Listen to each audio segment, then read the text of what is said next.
Hello friends, இன்றைக்கி ரொம்பவும் டேஸ்டியான இறால் குழம்பு எப்படி செய்கிறதுங்கிறத பார்க்கலாம்.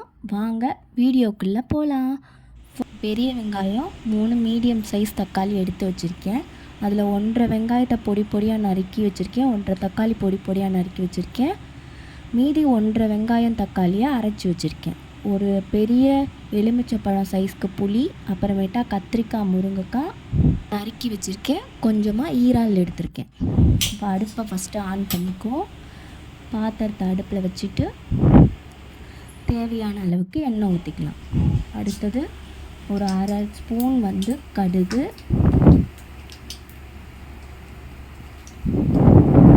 1/2 ஸ்பூன் வெந்தயம், இது ரெண்டுத்தையும் சேர்த்து தாளிச்சுக்கலாம்.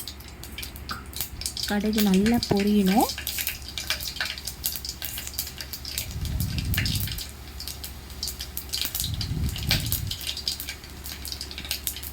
கடுகு இப்போ நல்லா பொரிஞ்சிச்சு. உடனே நம்ம வெங்காயம் அப்புறம் கருவேப்பிலை இது ரெண்டுத்தையும் போட்டு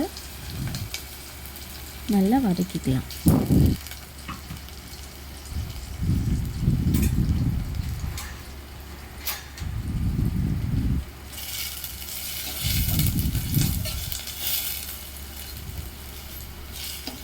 கருவேப்பிலை, வெங்காயம் நல்லா பொன்னிறமாக வதங்கினதுக்கப்புறம் நம்ம அரிஞ்சு வச்சுருக்க 1.5 தக்காளி போட்டு அதுலேயே கொஞ்சம் குழம்புக்கு தேவையான அளவுக்கு உப்பு சேர்த்துக்கலாம்.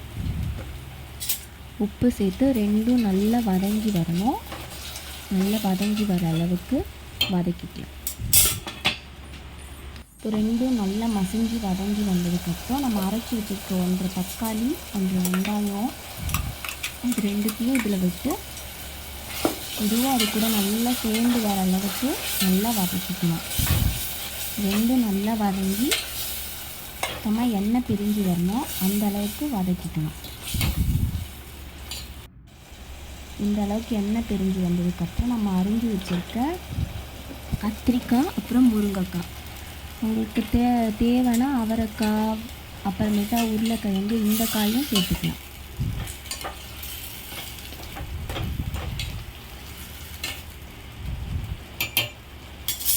மூடி போட்டு வச்சு கொஞ்சம் நேரம் நல்லா வேகணும். இப்போ நம்ம வாஷ் பண்ணி வச்சுருக்க இறாலையும் இது கூட சேர்த்து நல்லா வதக்கிக்கலாம். கொஞ்சம் நேரம் இறால் வதக்கும் போதே அதில் கொஞ்சம் தண்ணி விடும். அதனால் கொஞ்சம் அது நல்லா வதங்கட்டும். ரெண்டும் நல்லா ஒன்று சேர்ந்து வதங்கணும். அதுக்கு அடுத்ததாக ஒரு பெரிய table spoon red chilli powder, ஒரு பெரிய டேபிள் ஸ்பூன் குழம்பு மிளகாத்தூள் 2 டேபிள் ஸ்பூன் சேர்த்துக்கோங்க.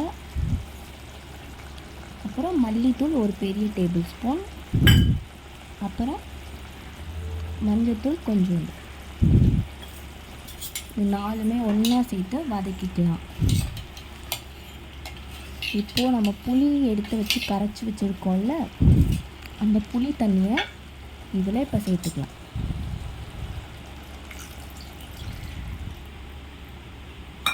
குழம்புக்கு தேவையான அளவுக்கு தண்ணியும் இப்போ இதில் சேர்த்துட்டு குழம்ப நல்லா கொதிக்க வைக்கலாம். இந்த ஸ்டேஜ்லேயே தேவைக்கு ஏற்ற அளவுக்கு நம்ம உப்பு போட்டுக்கலாம். மூடி வச்சு குழம்பு நல்லா கொதிக்கட்டும். ஒரு 1/2 மணி நேரம் கழித்து மூடி திறந்து பார்த்தா குழம்பு நல்லா வெந்திருக்கு. காய்கறி எல்லாம் குழம்பும் பச்சை வாசனைலாம் போயிடுச்சு. இப்போ நம்ம கொத்தமல்லி தழையை தூவிட்டு அடுப்பை ஆஃப் பண்ணிடலாம். டேஸ்டியான இறால் குழம்பு ரெடி. மறக்காமல் நம்ம சேனலை லைக் பண்ணுங்கள், சப்ஸ்கிரைப் பண்ணுங்கள். தேங்க்ஸ்.